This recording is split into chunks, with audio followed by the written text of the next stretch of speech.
আসসালামু আলাইকুম বন্ধুরা, আজ আমি আপনাদের সঙ্গে শেয়ার করব পাকা আমের বড়া রেসিপি। এই বড়াগুলো খেতে এতটাই সুস্বাদু হয়, তালের বড়াকেও হার মানাবে। তো চলুন প্রথম থেকে শেষ পর্যন্ত রেসিপিটা দেখতে থাকুন। আশা করছি আপনাদের ভীষণ ভালো লাগবে। তাহলে চলুন শুরু করা যাক। তো এখানে আমি দুটো পাকা আম নিয়েছি, আম দুটোকে ছিলে নেব, তারপরে আপনাদের দেখাচ্ছি। আপনারা চাইলে হেসে অথবা বটি দিয়েও আমগুলোকে ছিলে নিতে পারেন, অথবা এইভাবে কিন্তু পাকা আমের খোসাটাকেও তুলে নিতে পারেন। এইভাবে কিন্তু খুব সহজেই খোসাটা উঠে যাবে, দেখতেই পাচ্ছেন। তো এখানে আমি দুটো আমের খোসা ছাড়িয়ে নিয়েছি। এখন এখানে আমি একটি স্ট্রেনার নিয়ে নেব, তারপরে আম দুটোকে আমি একে একে এইভাবে দেখুন ঘষে ঘষে আমের পাল্পটা বের করে নেব। এভাবে কিন্তু খুব সহজেই আমের পাল্পটা বের হয়ে যাবে। আর আমের মধ্যে যদি ছোবড়া থেকে থাকে তাহলে সেটা কিন্তু এই স্টেনারের মধ্যে আটকে যাবে। দেখতেই পাচ্ছেন বন্ধুরা, কত সহজে কিন্তু আমের পাল্পটা বের হয়ে যাচ্ছে। দেখুন এখানে আমের বীজের মধ্যে কিন্তু একটুও লেগে নেই, খুব সুন্দরভাবে বেরিয়ে গেছে। আমগুলো থেকে কিন্তু পাল্পটা বের করা হয়ে গেছে। আর এইভাবে ঘষে ঘষে পাল্পটা বের করে নিলে পরে কিন্তু ছেঁকে নেওয়ার কোনো প্রয়োজন হবে না। দেখতেই পাচ্ছেন কত সুন্দর হয়েছে। এখন আমি এই পাকা আমের পাল্পের মধ্যে দিয়ে দেব 6 চামচ চিনি। তো এখানে আমি 4 চামচের 6 চামচ চিনি দিয়ে দিচ্ছি। আর এই চিনিটার সঙ্গে আমি দুটো এলাচের দানা গুঁড়ো করে নিয়েছি। যেহেতু এখানে আমগুলো অনেকটাই মিষ্টি রয়েছে, তাই এখানে আমি চিনির পরিমাণটা 6 চামচ দিচ্ছি। আপনাদের আমগুলো যদি একটু টক টাইপের হয় তাহলে কিন্তু চিনির পরিমাণটা একটু বাড়িয়ে নেবেন। এবার আমি দিয়ে দিচ্ছি 1/3 কাপ চালের গুঁড়ো। এই চালের গুঁড়োটা দেওয়ার কারণে বড়াগুলো উপর থেকে মুচমুচে হবে, খেতে ভীষণ ভালো লাগবে। তো এখানে আমি যে কাপে মেপে চালের গুঁড়ো দিলাম, সেই 1/3 কাপে মেপে কিন্তু আমি দিয়ে দিচ্ছি 2 কাপ ময়দা। তারপরে দিয়ে দিচ্ছি 4 চামচের 1.25 চা চামচ বেকিং পাউডার, আর দিয়ে দিচ্ছি 1 চা চামচ গোটা মৌরি। এবার এই সবগুলো উপকরণ আমি হাত দিয়ে খুব ভালো করে মিশিয়ে নেব। তো বন্ধুরা, এখানে কিন্তু আপনারা হ্যান্ড উইস্ক ব্যবহার করতে যাবেন না, এইভাবে হাত দিয়েই মেখে নেবেন, তাহলে দেখবেন খুব সুন্দর হবে। তো দেখুন আমি কিছুটা হাত দিয়ে মেখে নিয়েছি।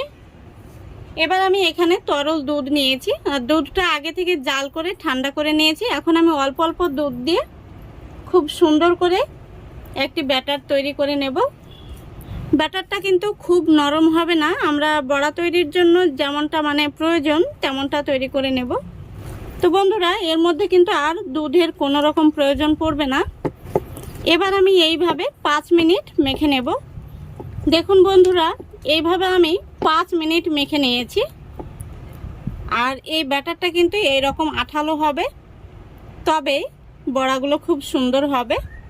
তো এবার আমি বড়াগুলো ভাজতে চলে যাব।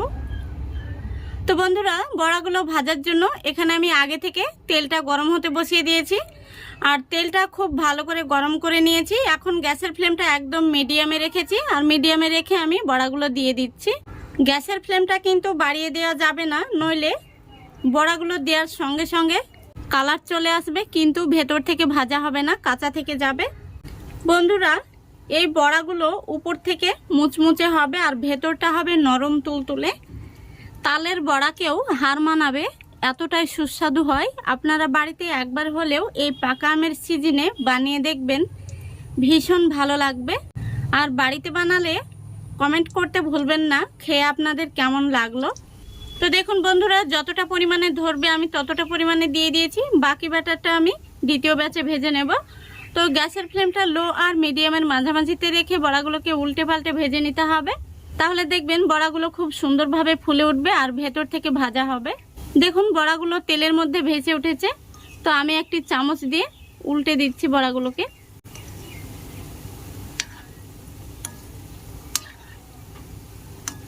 সবগুলো বড়া উল্টে দিয়েছি। এইভাবে আমি উল্টে পাল্টে নাড়াচাড়া করে বড়াগুলোকে গোল্ডেন ব্রাউন কালার করে ভেজে নেব।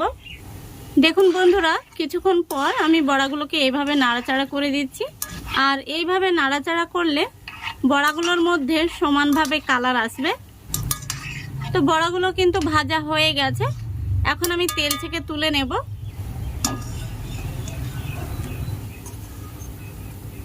দেখতেই পাচ্ছেন কত সুন্দর হয়েছে। এভাবে একটু তেলটাকে ঝরিয়ে নিতে হবে। তো বন্ধুরা, এই বড়ার মধ্যে কিন্তু তেল থাকবে না, খুব সুন্দরভাবে ঝরে যাবে আর ভেতরটা একদম নরম তুলতুলে তৈরি হবে। বড়াগুলো কতটা ফুলকো হয়েছে দেখুন। একইভাবে আমি বাকি বড়াগুলো ভেজে নেব। দেখুন বন্ধুরা, সবগুলো বড়া ভাজা হয়ে গেছে। এখন আমি তেল থেকে তুলে নেব।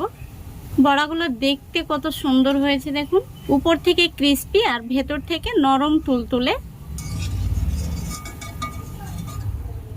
দেখুন বন্ধুরা, বড়াগুলো ভাজার পরে দেখতে কত সুন্দর হয়েছে আর বড়াগুলো উপর থেকে ক্রিস্পি আর ভেতর থেকে নরম তুলতুলে হয়েছে।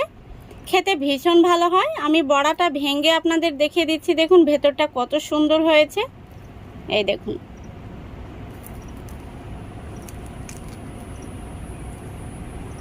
আশা করি দেখতে পাচ্ছেন একদম নরম তুলতুলে হয়েছে ভেতরটা আর উপর থেকে কিন্তু মুচমুচে। খেতে ভীষণ ভালো লাগে। আপনারা একবার হলেও এই পাকা আমের সিজনে বাড়িতে বানিয়ে দেখবেন, ভীষণ ভালো লাগবে। তো আশা করছি আজকের এই রেসিপিটা আপনাদের ভালো লেগেছে। ভালো লাগলে অবশ্যই লাইক, কমেন্ট, শেয়ার করে দেবেন এবং চ্যানেলটিকে সাবস্ক্রাইব করে অল নোটিফিকেশানটি অন করে সঙ্গে থাকবেন। আজকের মতো এখানেই বিদায় নিচ্ছি। সবাই ভালো থাকবেন, সুস্থ থাকবেন। খোদা হাফেজ।